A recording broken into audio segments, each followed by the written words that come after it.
Soo dhawaada asxaabey, beri baa waxaa jiray tuulo lagu magacaabi jiray Taakuur oo ku taalay dalka Hindiya. Tuuladu ma ay ahayn tuulo fiican oo ma ay lahayn wax iskuul ah amase goob waxbarasho.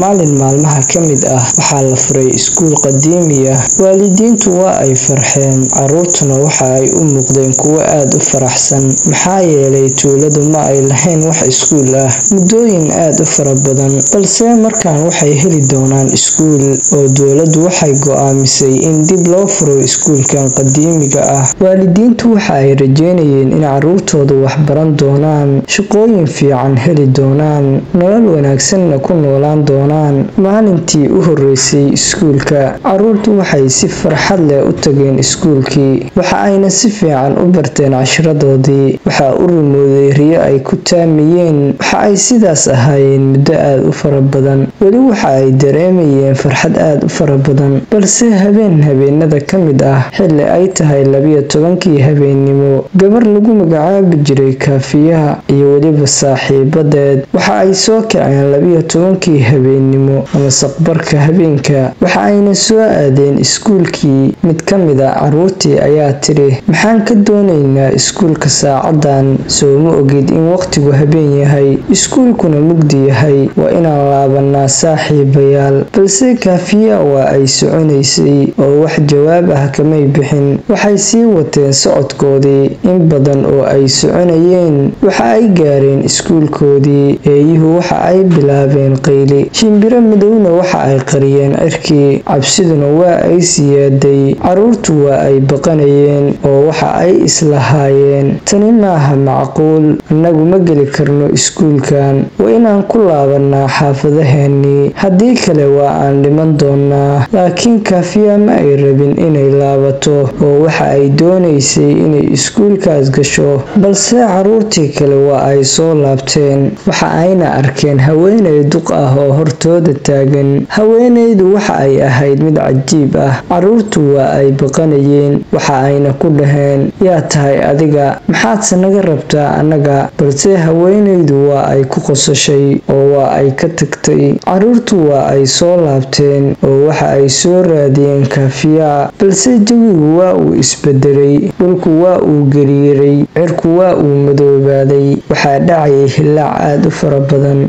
Goobtu waxa ay ahayd cidlo oo Kaafiya ma ay joogin. Waxa ay maqlayeen codad cabsi leh iyo qosol aad u fara badan. Balse waxay sii wateen socodkoodii. Waxay arkeen dhiig meesha yaala iyo caga aad u waaweyn. Lafa iyo qalfoofyana waa ay yaaleen. Cabsidu waa ay sii siyaaday oo waxa ay go'aansadeen inay dib u noqdaan. Balse waxay arkeen meydka Kaafiya oo meesha yaala. Waa ay qayliyeen oo waxa ay ku dhaheen, maxaa kugu dhacay abaayo? Adigu waa aad fiicneed, waan ku baryayaa indhahaaga kala fur. Balse waxay arkeen Kaafiya oo meel kala taagan oo weliba dhoolla cadeynaysa. Waa ay la yaabeen oo waa ay gariireen. Cabsiduna waa ay ka daran tahay tii hore. Balse maxaa dhici doona? Fadlan intaan haddaad nala soo gaadhay, nagu soo biir oo subscribe noo saar channelkeena. Haddii aad horay noola joogtayna, noo like garee, lana soco qaybaha dambe ee muuqaalka. Mahadsanid.